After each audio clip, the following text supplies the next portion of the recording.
안녕하세요. 엔타임 강사 강현입니다. 오늘 엔드타임 78강, 그 다음에 신약 속의 마지막 때 3강을 시작하도록 하겠습니다. 그 제목은 그 마지막 때는 환란의 때이다라는 것입니다. 이것은 감람산 예수 그리스도의 마지막 때에 대한 그 말씀으로 우리가 알 수 있는 거죠. 마지막 때는 환란의 때이다. 이게 너무나 당연한 것 같지만 요거를 또 그 잘 믿지 못하는 분들이 많이 계세요. 그걸 인식을 잘 하셔야 될 거예요. 그리고 이제 본호에 들어가기 전에 그 예수 그리스도께서 그렇게 많은 말씀을 하셨지만 그 중에 가장 제가 이제 중요하게 뽑는 세 말씀이 계세요. 세 말씀. 그거는 이제 어떤 말씀이냐면은 이제 그 주님께서 그 십자가에 달리기 전 그 6월절 그 2, 3일 전에 하셨던 감남산 말씀. 이거는 이제 마지막 때에 대한 말씀이죠. 이게 굉장히 중요하고 그 다음에 6월절 만찬 후에 제자들과 감람산에 이제 기도하러 가면서 올라가시면서 하셨던 말씀이 있잖아요. 그 말씀이 굉장히 중요하죠. 그건 이제 예수 그리스도 그 어떤 본질론에 대한 말씀이기 때문에 그래요. 성령에 대한 이런 또 말씀도 계시고 그 다음에 이제 하시기 전에 주님께서 하신 말씀이 있잖아요. 이거는 뭐냐면은 이제 성령을 받아라. 그리 기도로 성령께서 오실 것이다. 그리고 이제 만민에게 복음을 전파하라. 그러니까 이게 사명을 주신 거. 그래서 이게 다 저게 아니에요. 감람산 말씀이나 6월절 만찬 후 말씀하신 거는 어떻게 보면 유언 아니에요. 돌아가시기 전에 십자가에 달리기 전에 그 유언이기 때문에 얼마나 중요한 말씀이겠어요. 그렇죠. 그리고 또 승천하시기 전 하늘로 올라가시기 전에 이렇게 남기신 어떤 유언 아니에요. 남기신 말씀 얼마나 중요해요. 그러니까 우리 요 세 가지 요 예수 그리스도께서 많은 말씀들을 하셨지만은 요 세 가지 말씀이 굉장히 중요하다. 그리고 6월절 만찬 후 말씀이나 승천하시기 전 말씀 요거는 이제 원리티 특강에서 이렇게 말씀을 드리겠습니다. 예, 요거는 좀 본호에 들어가기 전에 잠깐 말씀드린 겁니다.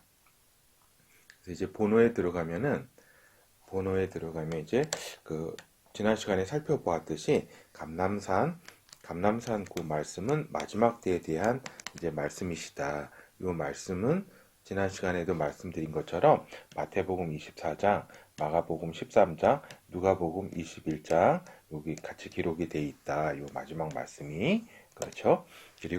그래서 이제 요 마지막 말씀은 요 감람산 마지막 말씀은 예언의 기준점이 되는 말씀이다. 요 굉장히 중요해요. 진짜 중요합니다. 예언의 기준점이다. 마지막 때 예언에 대한 기준점이 되는 말씀이다. 다시 거듭 말씀드립니다. 마지막 때에 대한 예언의 기준점이 되는 말씀이다. 이 감람산 마지막 때 말씀보다 초월하는 말씀은 없다. 어떠한 예언도, 어떠한 환상도, 어떠한 누구의 어떤 주장과 이론 등 모든 같은 성경 가운데서도 이제 여러 이제 부분들이 있잖아요. 그 부분들은 어떤 기준점이 되는 것이 감람산 마지막 때에 대한 말씀이다. 마지막 때에 대한 예언의 기준점이 되는 말씀이 감람산 마지막 때의 말씀이다. 이거 제가 굉장히 많이 지금 중요하다 그랬습니다. 이게 기준점이에요. 기준점. 여기 바울 사도가 전해준 마지막 때가 있고 또 여러 가지 베드로 사도가 전달한 그 다음에 구약의 많은 마지막 때에 대한 그런 말씀들이 있습니다. 이런 말씀들 위에 계신 어떤 기준점이 되는 말씀이 예수 그리스도께서 감람산의 마지막에 대한 말씀이 기준점이다. 굉장히 중요하다. 이 말씀을 제가 좀 먼저 드립니다. 그리고 제가 목소리가 좀 높아졌네요. 중요한 걸 강조하다 보니까. 그리고 이제 두 번째 말씀드릴 거는 이제 요한계시록 이제 마지막 때에 대한 그 말씀이 이제 6장부터 20장까지인데, 그렇죠? 마지막 때가 이제 19장인데 이제 20장에 이제 예수 그리스도의 심판 때가 있잖아요. 심판 때. 요까지 포함해가지고 이제 20장까지라고 한 거예요. 19장까지로 이해하셔도 돼요. 마지막 때를 그 7년이라고 한다면. 그렇죠. 그렇기 때문에, 근데 이제 그 요한계시록과 요 감람산 마지막 때에 대한 설명은 그 쉽게 얘기해가지고 마지막 때의 주요 요약본이라고 한다면은 요한계시록 마지막 때에 대한 설명은 마지막 때의 세부 진술서예요. 그러니까 거듭 말씀드립니다. 다시 말씀드리자면은 주님께서 감람산 마지막 때에 대한 설명은 논문으로 치면은 썸머리 부분이에요. 요약본이고 요한계시록의 마지막 때에 대한 설명은 이제 내용, 주요 본문 내용이에요.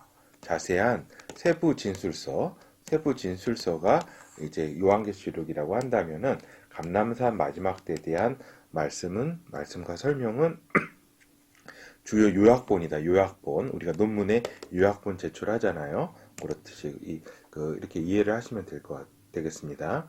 그래서 말씀의 흐름이 여러 가지 재난이라든가 사건의 흐름이 요한계시록 마지막 때 진행 순서와 동일하다. 요거 굉장히 중요합니다. 동일하다. 요한계시록의 사건 진행. 그래서 미혹이라든가 전쟁, 기근, 전염병, 성도 핍박, 천재지변, 저그리스도의 등장, 예수 그리스도의 강림 이렇게 진행되는 사건의 흐름에 대한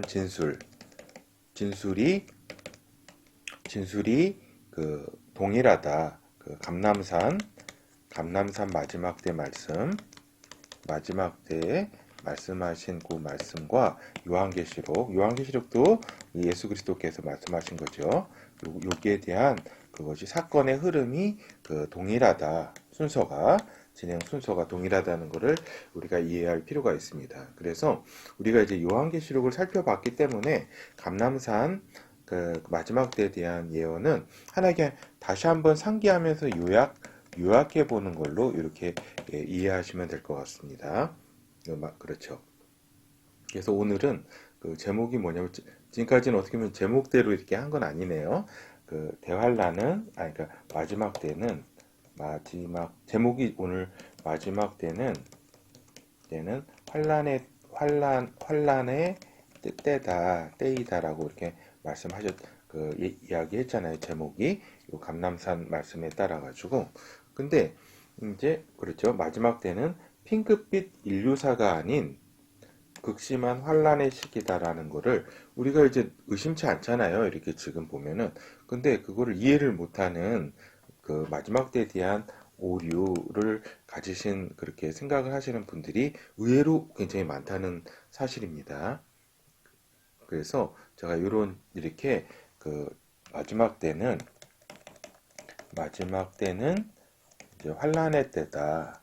환란의 때라는 거를 이렇게 어떻게 보면 너무 당연한 것을 지금 말씀드리는 거는 이거를 너무 당연한데도 인식을 잘 못하시는 분이 있기 때문에 그런 거예요.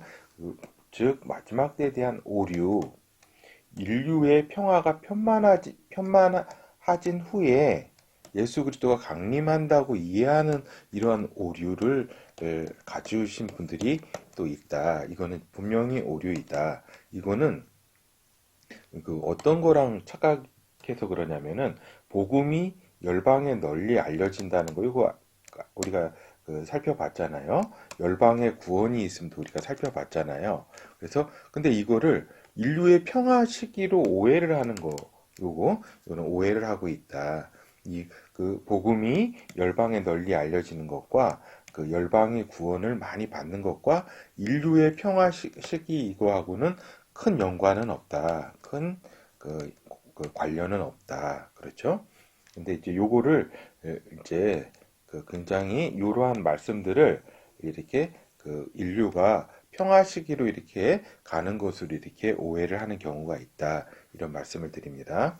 그리고 또 이제 그 역사 속에서 특히 17세기, 18세기는 그 이성의 시기였고 과학이 아주 급격하게 발전하는 그런 시기였잖아요. 그래서 이제 인간들이 이제 자신감이 충만한 시기에 이렇게 들었었죠. 그래가지고 유럽과 신대륙을 중심으로 해가지고 이렇게 그 마지막 때에 대한 이해를 이렇게 그 인류가 아주 번성하고 아주 그 평화를 이렇게 아주 이렇게 그 획득하면서 마지막 때가 온다라고 이렇게 그 기독교 내에서도 이런 그 오류들이 많이 있었죠. 그러면서 이러한 희망들은 이제 1, 2차 세계 대전을 겪으면서 이러한 희망을 이제 크게 꺾였어요. 꺾였지만은 이제 지금도 유럽을 이제 중심으로 해가지고 또 미국 사회도 또 마찬가지죠. 그렇지만 이제 미국은 좀 더 낫고 특히 유럽은 과학, 의료, 경제, 인간 중심의 의식이 이렇게 발전하면서 인류사를 장밋빛 그 희망을 가지는 그 사람들이 이렇게 상당히 존재를 한다. 어떤 주류 어떤 문화를 차지하고 있다. 제가 이거 장밋빛 여기 철자가 맞는지 모르겠네요. 그래서 그 이러한 마지막 때는 분명히 주님께서는 그 이렇게 감남산 말씀에서도 이렇게 그 말씀하셨듯이 환란의 때인데 마지막 때는 환란의 때인데 그것도 극심한 환란의 때인데 이제 그 많은 경우 인류가 이제 그렇게 편만해진 이렇게 인류의 평화 이쪽으로 바라보는 시각이 이렇게 많이 존재합니다. 심지어는 예수 그리스도의 그 마지막 때 말씀을 외면하고 그 예수 그리스도를 믿는 자 가운데서도 마지막 때에 대한 말씀을 외면을 한다. 그래서 요한계시록이라든가 이제 감람산 말씀을 이제 언급 자체를 안 해요. 언급 자체를 안 하고 요한계시록은 이제 단순 상징으로 이제 진술을 하고 이야기를 한다. 이 사람들이 알겠죠? 이거는 그렇기 때문에 이제 그 요한계시록을 단순 상징으로 이제 본다. 응? 그 주님의 감람산 마지막 때에 대한 말씀은 아주 외면을 한다. 언급 자체를 하지를 않는다. 그렇지만은 마태복음 주님께서 24장 21절에서 22절까지 이게 감람산 마지막 때에 대한 주님의 말씀이죠. 이는 그때에 큰 환란이 있겠음이라. 창세로부터 지금까지 이런 환란이 없었고 후에도 없으리라. 그 날들을 감하지 아니할 것이면 모든 육체가 구원을 얻지 못할 것이나 그러나 택하신 자들을 위하여 그 날들을 감하시리라. 이렇게 그 예수 그리스도는 그 마지막 때의 환란이 아주 전무후무한 창세로부터 지금까지 전무후무한 엄청난 그 환란이라고 말씀을 하셨습니다. 그렇죠. 그 말씀. 그래서 제가 이러한 한 장을 마련한 겁니다. 그리고 이제 결어를 말씀드리면 대환란은 이스라엘에만 해당되는 것이 아니라 지구 전체적 사건이라는 것을 인식을 해야 된다. 물론 마지막 때 사건 전개의 중요한 부분이 이스라엘과 관련해서 이루어지지만 인류 전체, 지구 전체에 미치는 사건임을 명확히 인식해야 한다. 누가복음 21장 35절에서 주님께서는 이것도 이제 그 병행장이라 그랬잖아요. 감람산 그 마지막 때에 대한 주님의 말씀이죠. 이날 35절 이날은 온 지구상에 거하는 모든 사람에게 이 말이다. 이렇게 말씀을 하셨습니다. 그래서 결론적으로 그 마지막 때는 주님께서 분명히 말씀하셨듯이 환란의 때이다라는 꼭 말씀하셨고, 요거를 분명히 우리가 인식을 해야 한다. 이상입니다. 네, 감사합니다.